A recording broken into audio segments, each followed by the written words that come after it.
Picture a building so bewildering that the guidebooks of the ancient world warned travelers not to step inside without a local to lead them back out. Greek writers swore it outshone the pyramids. They counted courtyards by the dozen and rooms by the thousands, with halls that turned and turned until you forgot where you'd started. They called it the Labyrinth of Egypt, vast, echoing, and now essentially gone. Today, sand, farms, and canals cover most of what remains near a low, battered pyramid south of Cairo. But the voices of eyewitnesses still carry. Herodotus, awed; Strabo, meticulous; Diodorus, intrigued; and Pliny, matter of fact. Modern archaeologists, surveyors with magnetometers and resistivity rigs, and digital modelers have joined them, trying to pin the legend to a plan on the ground. Was there really a maze of 3,000 rooms? Who built it? And why here on the edge of the Fayum oasis? Let's step in carefully and keep our bearings. What exactly was the Lost Labyrinth?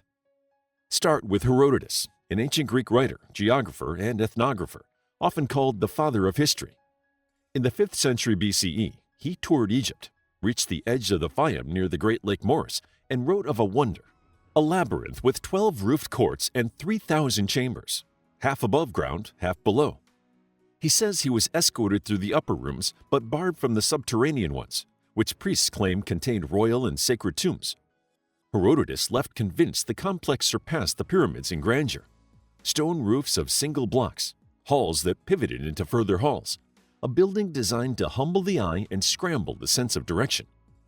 A few centuries later, Strabo, another Greek geographer, added precision. He located the labyrinth at the entrance to the Fayum and noted a nearby pyramid serving as the builder's tomb.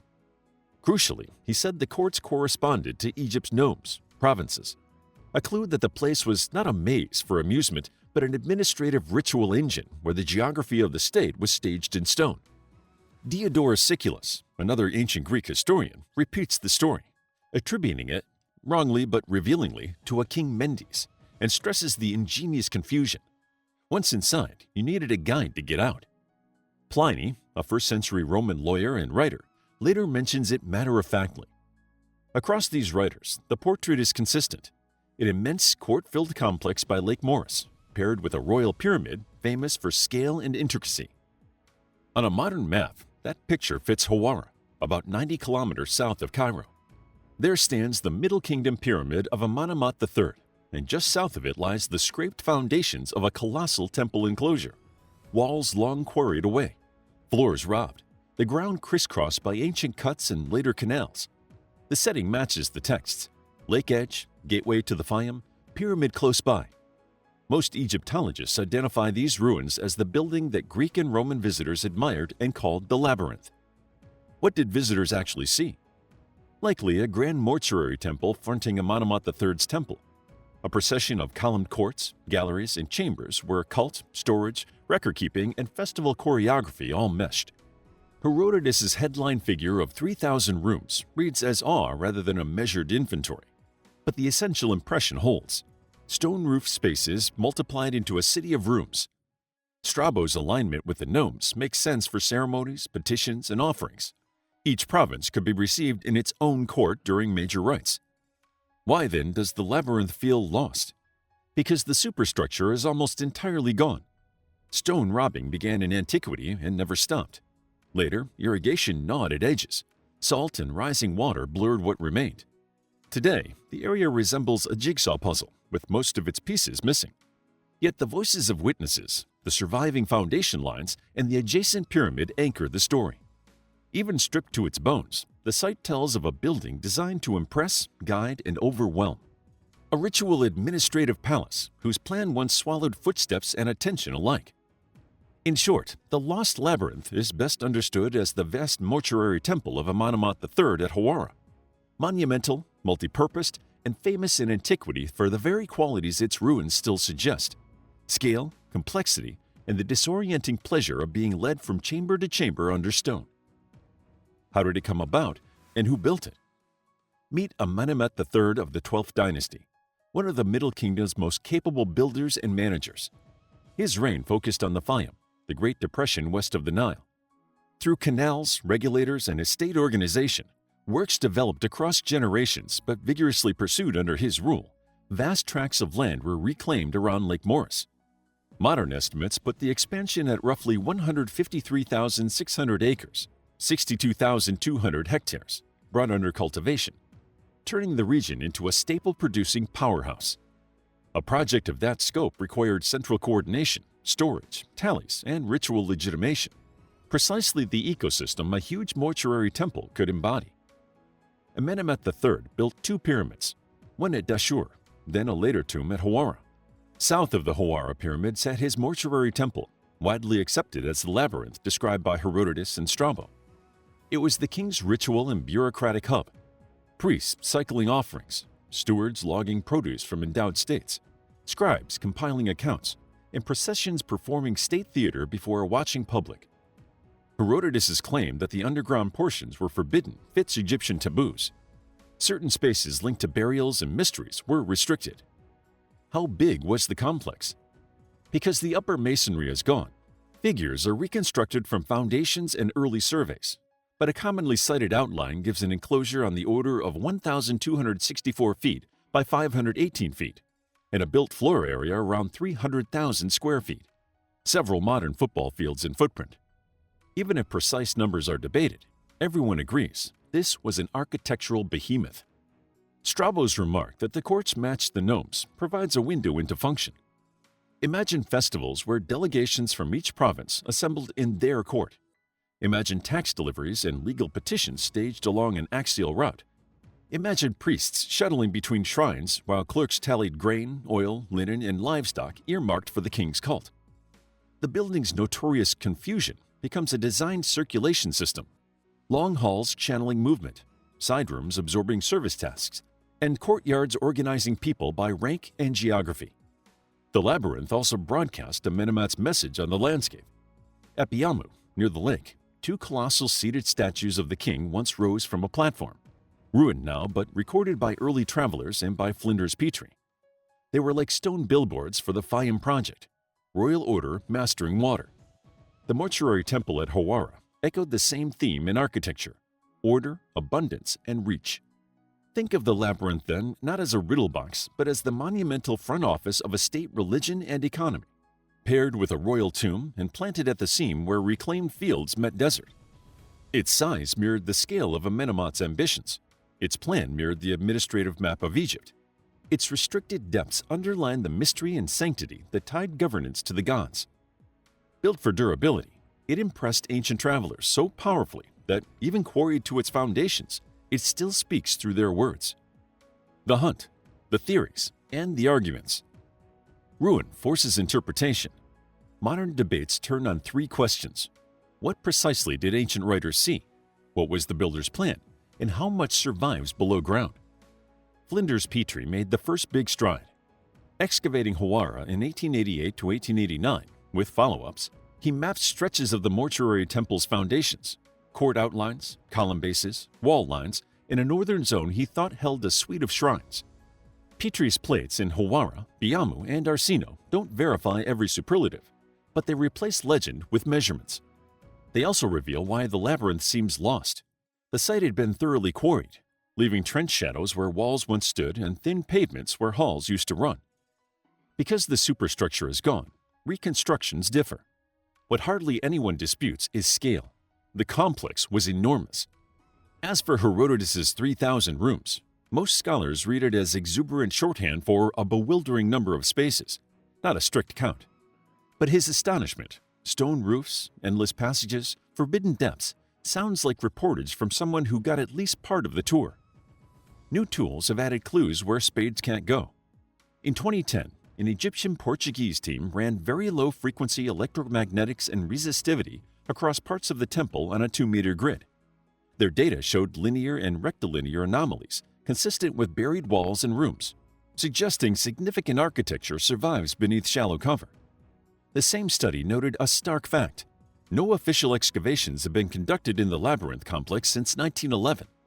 Even so, geophysics lets researchers test hypotheses, target future trenches, and monitor threats. Digital reconstructions, such as university projects that model Hawara from Petrie's plans, offer another way to think. They let students walk an evidence-based version of the complex, testing how light, column spacing, and circulation might produce the "I'm lost" effect ancient visitors describe. These are scholarly thought experiments, not proofs, but they sharpen questions. How many courts? Which axes? Where did restricted zones begin? Caution is vital. Splashy online claims, satellite radar revealing entire floor plans, or dramatic announcements that the labyrinth has been found rarely meet archaeological standards. Anomalies must be ground-truthed. Masonry must be recorded. In archaeology, method is mercy. It protects sites from both hype and harm. Environmental conditions complicate matters too. The Fayum's water table, irrigation canals, and salt attack threaten foundations and floors. Recent heritage assessments map subsurface moisture and salinity precisely because those forces can both highlight and destroy buried features. Safeguarding the site, controlling drainage, limiting erosion, forms part of solving the mystery. Where does that leave us? With a robust identification, Hawara's mortuary temple as the ancient labyrinth, a measured sense of scale, cautious reconstructions, and promising geophysical hints. The next big advances will come from carefully designed excavations and conservation that protect as they reveal. Slow work, but the only honest way to move from legend to plan. People, stories, and the pulse of the place. Begin with Herodotus, the traveler and historian. Picture him stepping from sun into shade, guided past columns and polished stone floors, counting courts, craning at roof beams described as single slabs, then meeting the stop point at a stair. He is told the lower parts are sacred, tombs of kings and sacred beings, and escorted back through corridors that seem to reshape themselves with every turn. His later prose reads like memory. Exact numbers may breathe with awe, but the astonishment is true. Strabo adds the administrator's eye. His note that the courts corresponded to Egypt's nomes suggests how the building worked on festival days and in daily business. Delegations received in order, offerings streamed along prescribed routes, and the geography of the state mapped into architecture. The labyrinth becomes less a puzzle than a ceremony machine scaled to a kingdom. Jump to Petrie, tape and notebooks in hand. He arrives not to soaring walls, but to absence. Floors peeled off, foundations robbed, the site chewed by centuries of reuse. Still, he teases out plans from stubs and trenches. His Hawara seasons also lead him to another fame of the area, the Fayum mummy portraits from Roman-era burials, faces on wood panels with a living gaze. Though 2 millennia younger than Amenemhat's temple, they remind us that the same ground has held many lives and stories. At Hawara, astonishment is layered. Middle Kingdom ambition below, Roman period portraiture above, modern science all around. Modern teams work with patience and new tools. In 2010, researchers walked 2-meter spaced lines and listened beneath the surface with very low-frequency electromagnetics and resistivity. Their plots traced rectangles and lines, probable walls and rooms under a thin skin of soil, and documented a stark reality. No official excavations have been conducted in the labyrinth complex itself since 1911. In other words, more than a century of hypotheses without a single new trench where it matters most. Now the hard part.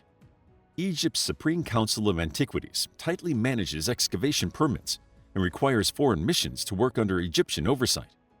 That system protects sites, but it also means access to sensitive places, such as Hawara's labyrinth area, can remain limited for long stretches of time.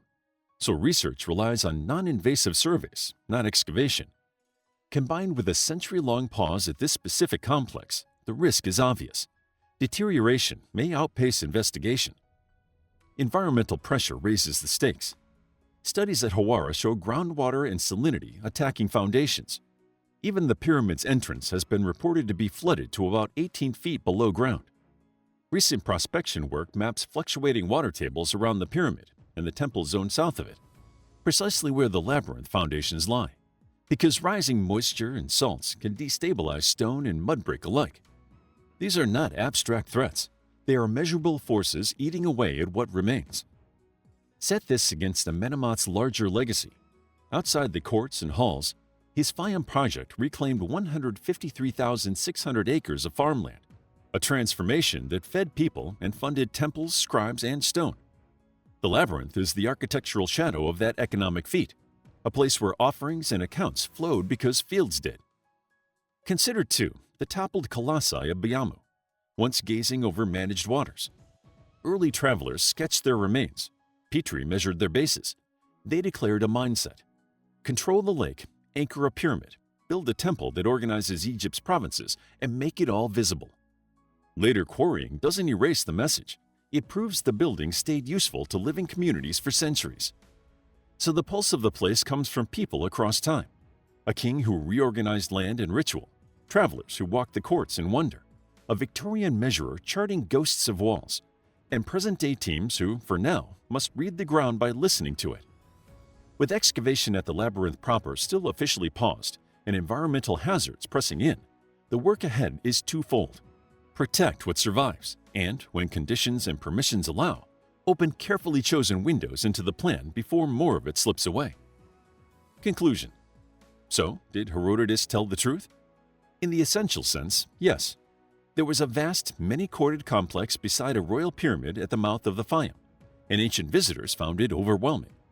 They counted big, argued details and left superlatives, just like travelers do today. The best modern match is the mortuary temple of Amenemhat III at Hawara, whose scale and setting align with those eyewitness accounts. The headline numbers, 12 courts, 3,000 rooms, read like awe, but the heart of the story holds. A monumental stone-roofed building where statecraft and ceremony ran on rails, paired with a king's tomb on the newly tamed edge of the oasis. What remains lies mostly low or buried, teased out by foundations, notebooks, and geophysics. Until excavation can resume safely, the labyrinth is part ruin, part text, part signal in the ground, enough to trust the ancients when they said it could swallow a visitor whole. How would you like to get a deeper understanding of history, impress your friends, and predict the future more accurately based on past events? If this sounds like something you might be into, then check out the brand new Captivating History Book Club by clicking the first link in the description. To learn more about Egypt's ancient history, check out our book, Ancient Egypt, a captivating guide to Egyptian history, ancient pyramids, temples, Egyptian mythology, and pharaohs such as Tutankhamun and Cleopatra. It's available as an ebook, paperback, and audiobook. If you found the video captivating, please hit the like button and subscribe for more videos like this.